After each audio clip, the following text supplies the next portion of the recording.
Aitaren eta Semearen eta Espiritu Santuaren izenean, amen. Jauna, zuekin eta zure espirituarekin. Senideok, aitor ditzagun umiltasunez gure pekatuak, misterio santuak behar bezala ospatu ahal izateko. Erruki jauna, Kristo erruki, erruki jauna. Erruki dakigula jainko guztiz altsua, eta gure pekatuak barkaturik eraman gaitzala betiko bizitzara. Amen. Egin dezagun otoitz.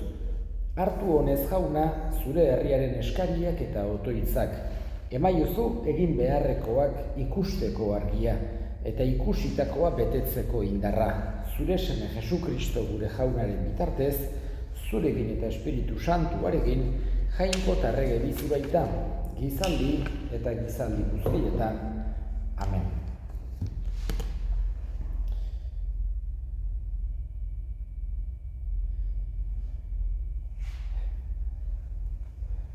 Samuelen lehenengo liburutik.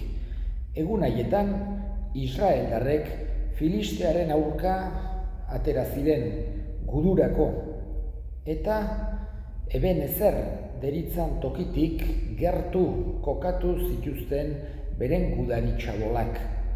Filistearrak berriz, Afeken kokatu ziren, eta Israeli erasotzeko prestatu ziren.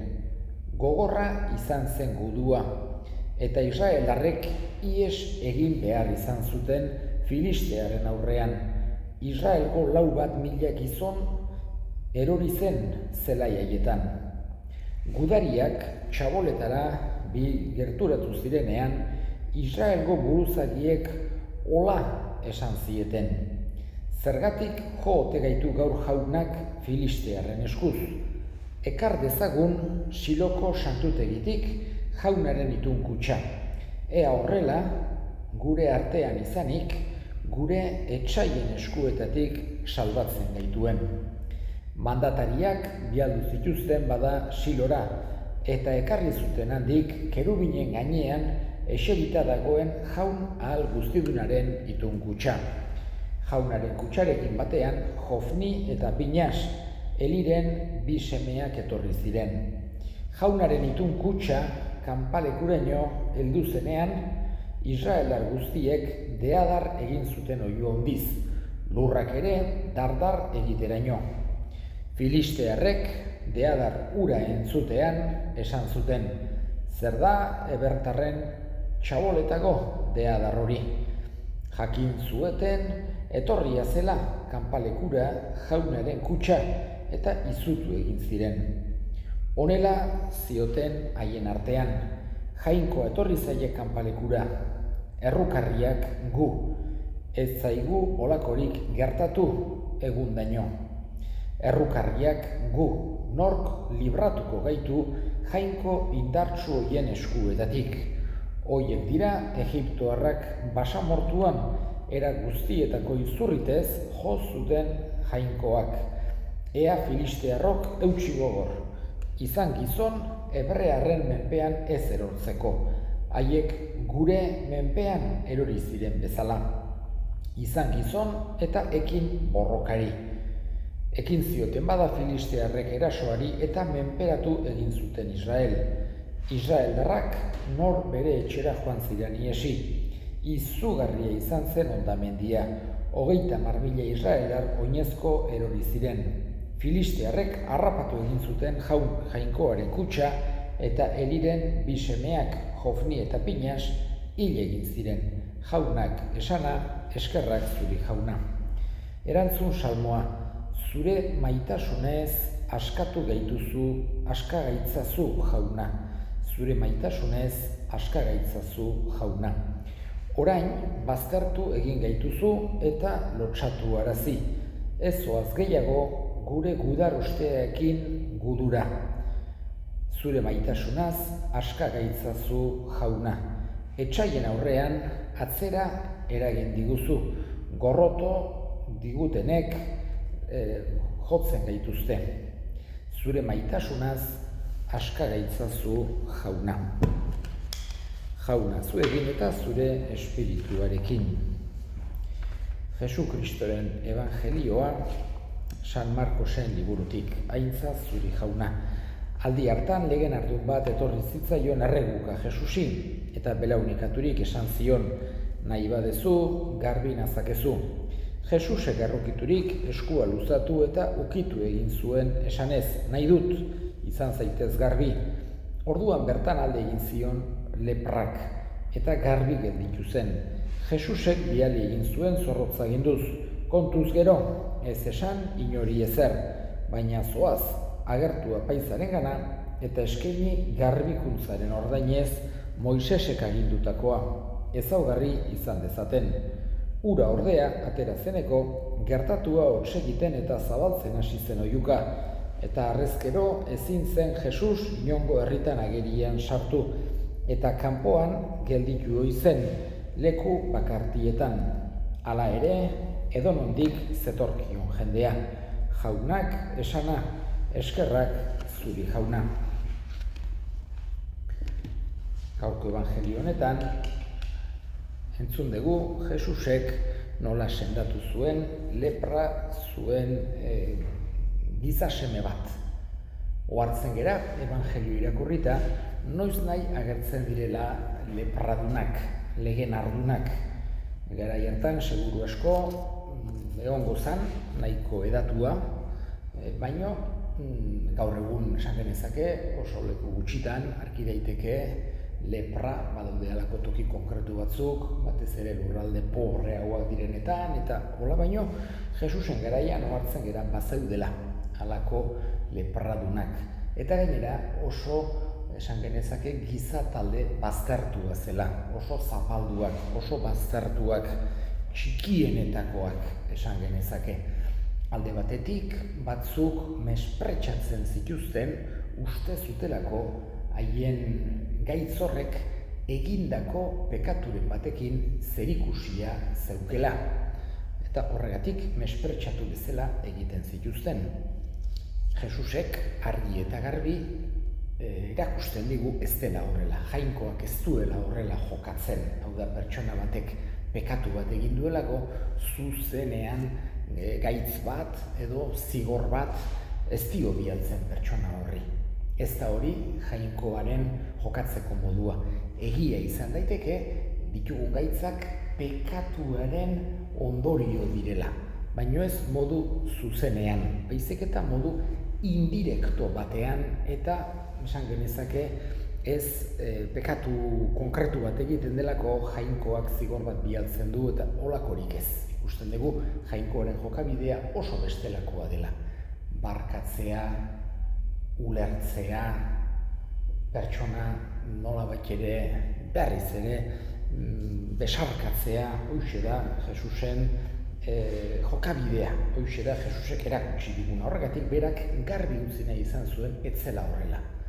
Baino, esan genezake hori izan daiteke, hori izan ziteken motibu espirituala pertsonaiek baztertzeko, baino bestaldetik ere kutsatzeko arriskuak edo behintzat bildurrak, ez da oso kutsakorrak, baino bildur hori bazaukaten, eta horregatik pertsonaiek bizitu behar ziren erabat baztertuta, herrietatik aparte, eta gerturatzen zirelarik, askotan goselarri zeudelako, saiatzen ziren, herrietara gerturatzen, askotan harrika despatxatzen zituzten, eta inorketzun lepradun batekin hitz egin nahi, gelditu nahi, eta Jesusek erakusten digu justo kontrakoa.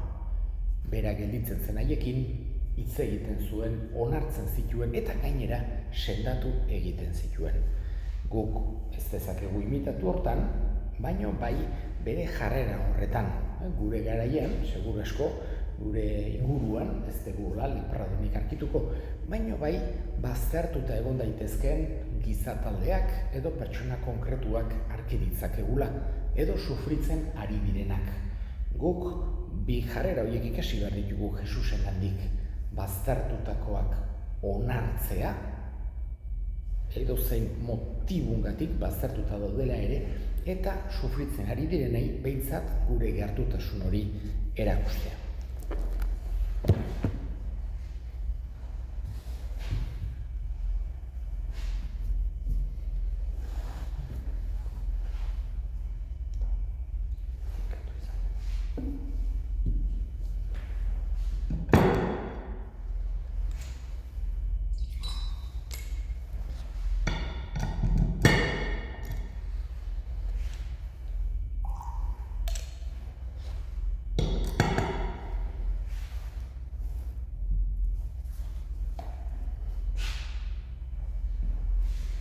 Atsegin bekizu jauna zure herriaren eskaintza hau. Egin gaitzala santu eta eman dezaigula apalki eskatzen duguna Jesukristo gure jaunaren bitartez. Amen. Jauna zu egin eta zure espiritu ere egin gora bihotzak jaunagan dauzkagu. Eskerrak jangoiko gure jaunari. Egokida eta zuzen. Egokida bai eta zuzen bidezko eta salbagarri. Non nahi eta beti guk zuri eskerrak ematea jauna. Aita guztiz santu. Jangoiko ahal guztidun beti ereko horri. Zuk bakoitzari eta nori bere orduan ematen diozu dagokiona. Eta zure eliza miragarriro zaintzen duzu eta zuzentzen. Zuk beti diarduzu Espiritu Santuaren indarrez elizari laguntzen. Uste ona beti zugan jarririk, estualdian etengabe otoitz egin dezaizun. Eta pozaldian eskerrak eman Jesukristo gure jaunaren bitartez. Horregatik, aingeru taldeekin batean, goresten zaitugu pozez beterik kantatzen degula. Santu, santu, santua, diran guztien jainko jauna. Zerulurrak beterik dauzka zure dizdirak, osana zeru goienetan. Bereinkatua jaunaren izenean datorrena, osana zeru goienetan. Santu zera bai jauna eta santutasun guztiaren iturri, santu egizkizu bada. Ogi ardo hauek, zure espiritua isuriz Jesukristo gure jaunaren gorputz eta odol egin daitezen guretzat. Berak saldu zutenean eta bere gogoz gurutzera zijoala, ogi hartu eta eskerrak emanez, zatitu zuen eta bere ikaslei eman zien esanez. Hartzazue eta jan guztio gautatik, hau nere gorputza data zuentzat emango dena.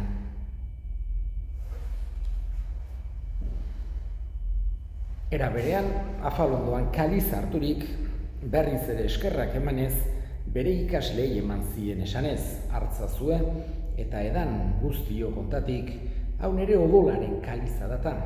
Itun berri eta betikoaren odola, zuentzat eta askorentzat bekatuak barkatzeko isuriko dena, egizue hau nere oroigarri.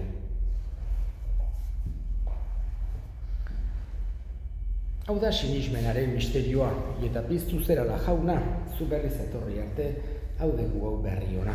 Horregatik jauna, zure semearen eriotza eta piztuera gogoratuz, biziaren ogia eta salbamenaren kaliza eskaintzen dizkizugu zuri eskerrak emanez. Aldarean zure zerbitzari onartu gaituzulako, eta apalki eskatzen dizugu Kristoren gorputza eta odola hartzen ditugunok, Espiritu Santuak bat egin gaitzala. Izan gogoan jauna, mundu guztian zabaldurik dagoen zure eliza. Eramazu maitasun osora, Leon gure ita santu eta gotzaiarekin eta eliz gizon guztiekin batean. Era berean, izango gogoan jauna pizteko itxaropenean joan diran gure senideak eta hildako guztiak ere, harritzazu zure aurpegiaren argitan. Erruki zakizkigu arren, guk guztiok betiko bizia irits dezagun, jainkoaren ama Maria Virginia doatsuarekin, haren senar Jose Santuarekin, apostolu santuekin eta gizaldi guztietan zure adiskide izan diren santuekin, haiekin batean gore zaitzagun Jesukristo zure semearen bitartez. Honen bitartez, honekin eta honengan, zuri aita jangoiko alguztidun horri Espiritu Santuarekin batean, ospe eta intza guztia gizaldi eta gizaldi guztietan. Amen.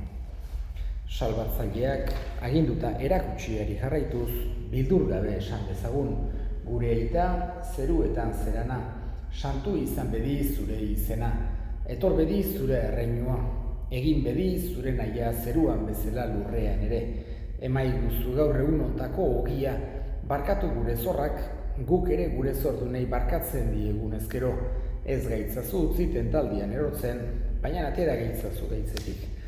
Atera gaitzazu jauna gaitz guztietatik, emaiguzu pakea gure egunotan, zure errukiari esker, bekatutik garbi bizi gaitezen, eta estualdietan sendo, betiko zorionaren itxaropenean, Jesukristo gure salbatzailea, noiz etorriko den zai gaudela, zure dezuerreritza, zure aguspeta indarra, orain eta beti Jesukristo gure jauna, zuk esana da apostoluei, pakea guzten dizuet, nere pakea ematen, begira zure elizaren sinismenari eta ez gure pekatuei, eta zure gogoa den bezala, emaiozu elizari pakea, eman batasuna errege bizi baizera gizaldi eta gizaldietan. Amen. Jaunaren pakea beti zuegin eta zure espirituarekin. Emaiozue pakea elkarri. Jangoikoaren bildotsa zuk entzen dezu munduko pekatua, erruki jauna. Jangoikoaren bildotsa zuk entzen dezu munduko pekatua, erruki jauna. Jangoikoaren bildotsa zuk entzen dezu munduko pekatua, emai guztu pakea. Ona hemen jangoikoaren bildotsa ona munduko pekatua kentzen duena, zoriontsuak jaunaren maira deituak. Jauna, ni ez naiz inor, zure etxean sartzeko, baina esan zazuiz bat eta sendatuko naiz.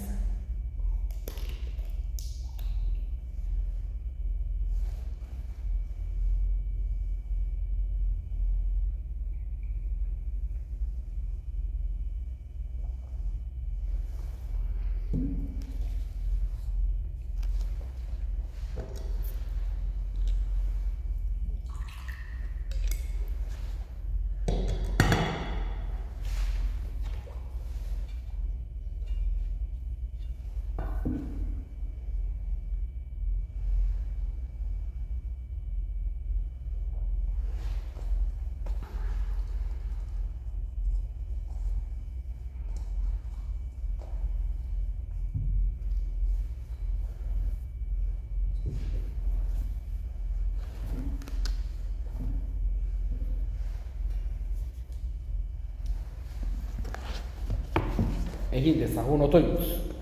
Jainko ahal guztiduna sakramentu hau eman diguzu janari. Apalki eskatzen dizugu atsegin zaizun bizieraz zerbitza zaitzagula Jesu Kristo gure jaunaren bitartez. Amen. Jauna zuekin eta zure espirituarekin. Berinka zaitzatela jainko guztialdunak, aitak eta semeak eta espiritu santuak. Amen. Zoazte jaunaren pakean. Eskerrak jangoikoari.